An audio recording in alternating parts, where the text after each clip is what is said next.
Alright guys, I'm back with my review of this week's WWE Monday Night Raw for March 18th, 2013.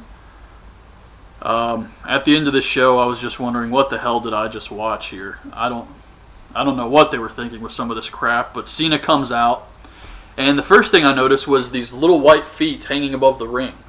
So I was thinking Fandango was going to debut tonight, and they kind of spoiled it for me. But of course I was wrong, he doesn't debut. Cena talks about The Rock and how he's not going to say he's sure to win again. It was nothing, really. And then the Primetime Players come out, and Titus O'Neil is wearing coveralls and afro, calling himself Rufus Pancake Patterson. I don't know what they were thinking with this. This was ridiculous, and a terrible way to open the show. Lawler and Cole were both shitting all over it. And Darren Young insults him, says he can beat Cena. Cena gets serious, and he beats him with the AA. It was a squash match. The only thing I can come up with is that Cena is friends with these guys and pushed for this segment. He said it would be funny, it'd be a great way to open the show. He really pushed for this to happen here. And that's the only way I see them letting this slide. Just horrible. Ryback versus Otunga. Ryback hits shell-shocked for the win. Ryback says they're going to rip the Shield apart, and he will cross paths with Mark Henry on his way to Mania.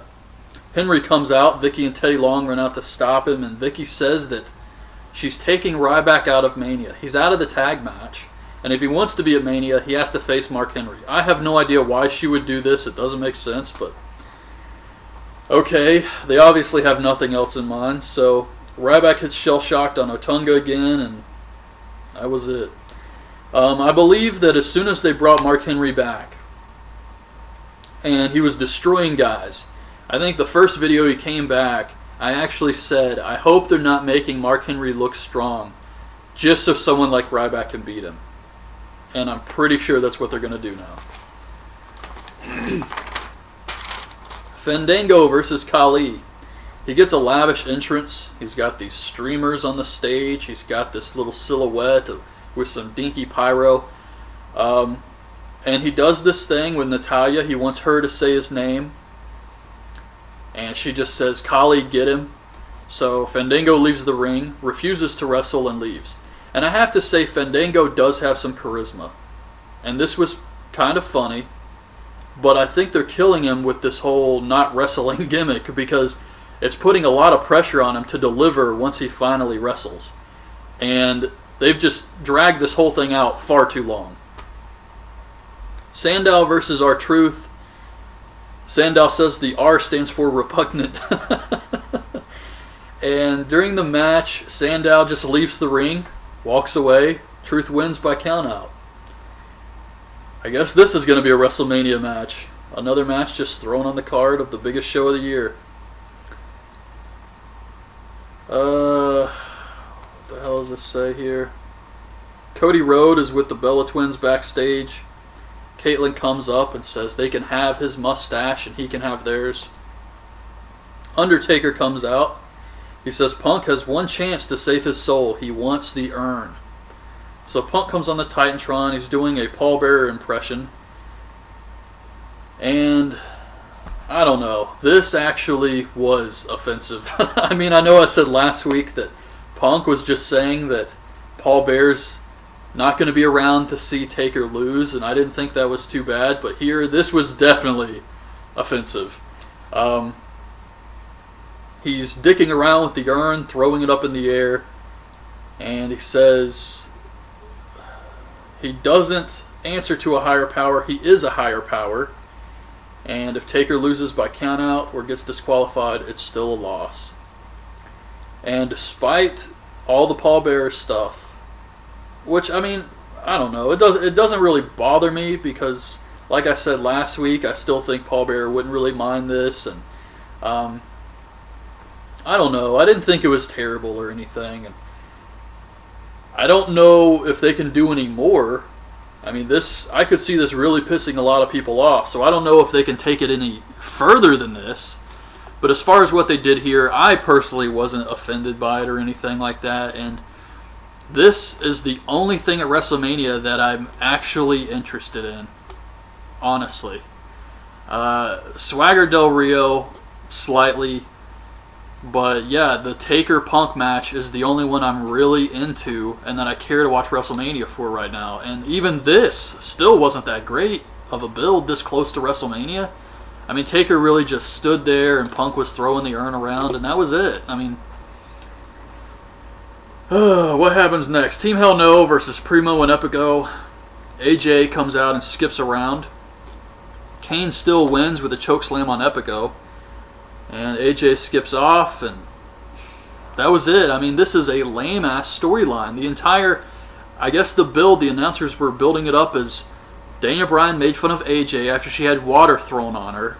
So that's why they need to have a match at WrestleMania. Just crap. Jericho cuts a promo on how he's won the Intercontinental title more than anyone else. Fandango comes up. Jericho asks him his name. He does his Fandango gimmick. And Jericho makes fun of his name. He says, Fandango ate my baby. A whole bunch of stuff. I thought it was awesome. Jericho did a great job here. It was funny. Cody Rhodes versus Alberto Del Rio. They actually changed up Del Rio's entrance music a little bit. And he did it. He did the 9 elbows to the back and the backstabber. We're going to have to watch this bullshit in every single match. Still a pretty good match. Crowd didn't care at all. They didn't care about anything, though. And Cody taps to the arm breaker. But I would have to say that this match, the main event was good. But the crowd was also into that. And if the crowd was into this match, I'd have to say this was probably the best match on the show. Afterwards, Swagger attacks Del Rio. This was awesome. However, despite a knee injury Del Rio selling, and just winning a hard-fought match with Cody Rhodes, he's still able to fight Swagger off, even though he got attacked from behind.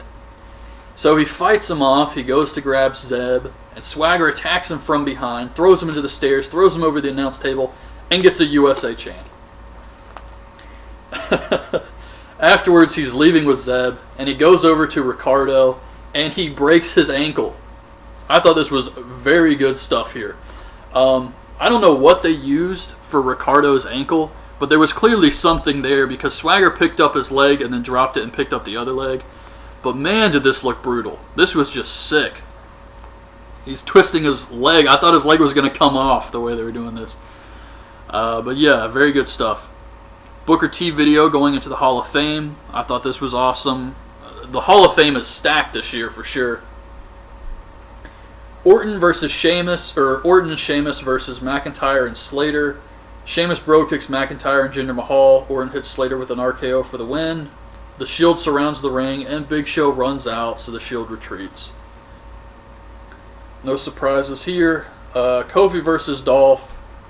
AJ distracts the ref while Big E stops Kofi from diving on Dolph. Dolph hits a zigzag for the win.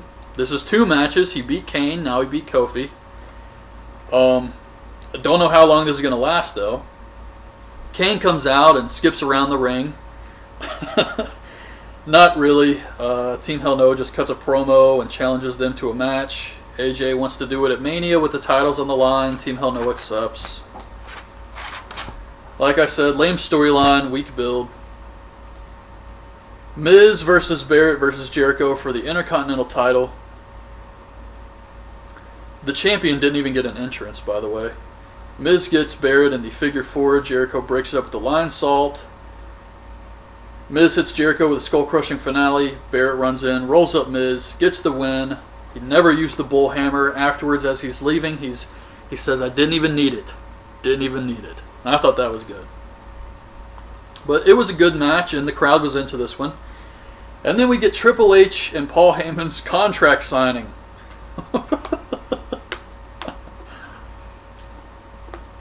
Oh, man. So, at first I thought, he goes through some fake stipulations. He says it's going to be a blindfolded match. It's going to be Triple H shackled. And then he says, how about we make it personal? It's going to be the winner gets Stephanie.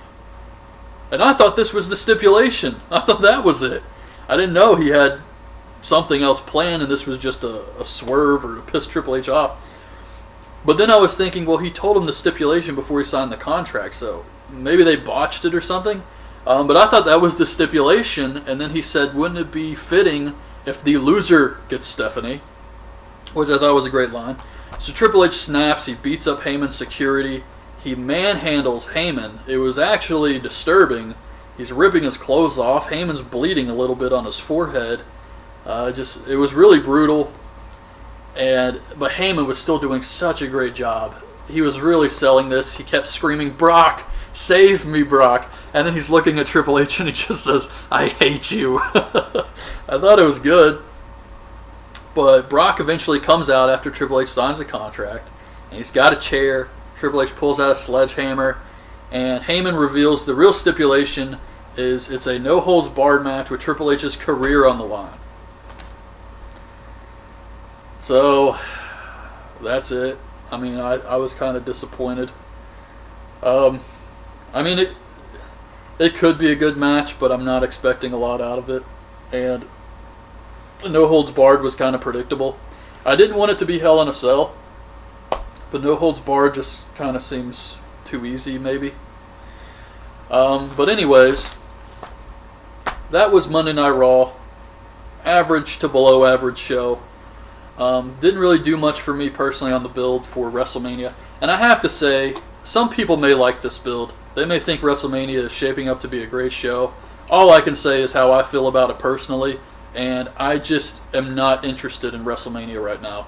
And this close to WrestleMania, I think the build has been utter shit. Cena and Rock have done nothing. Punk Taker is the only thing they've really done that has a good storyline. And sadly, the storyline is that someone died in real life. But still, it's the only thing I'm actually interested in. That's because Punk's been doing a great job with the promos and trying to get under Undertaker's skin. But Taker's just been coming out and standing there. And I mean, I'm not saying there's a lot he can do, but surely something more than this. I don't know. It's Brock and Triple H. I'm still not interested in this. And it really feels predictable to me. I think Triple H is going to try and get his wins back. So, I don't know. WrestleMania, and everything else is just thrown together. Mark Henry Ryback, Team Hell No versus Dolph and Big E. They're probably going to do Sandow versus R-Truth. It's just a lot. They have so much star power. They really just slacked off on the storylines and threw everything else just on the card at the last minute. And you can tell.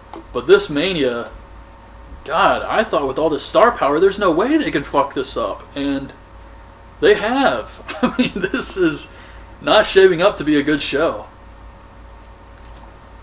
But we'll see what happens. So anyways, that's my review of this week's Raw. Hope you guys liked the video. Leave your thoughts on this week's show in the comments, and thanks for watching. Bye. Alright guys, I'm back with my review of this week's WWE Monday Night Raw for March 18th, 2013. At the end of this show, I was just wondering, what the hell did I just watch here? I don't know what they were thinking with some of this crap, but Cena comes out, and it was nothing really. And then the Primetime Players come out, and Titus O'Neil is wearing coveralls and afro, calling himself Rufus Pancake Patterson. I don't know what they were thinking with this. This was ridiculous and a terrible way to open the show and push for this segment. He said it would be funny, it'd be a great way to open the show. He really pushed for this to happen here. And that's the only way I see them letting this slide. Just horrible. Ryback versus Otunga. Ryback gets shell-shocked for the win. The thing I noticed was these little white feet hanging above the ring.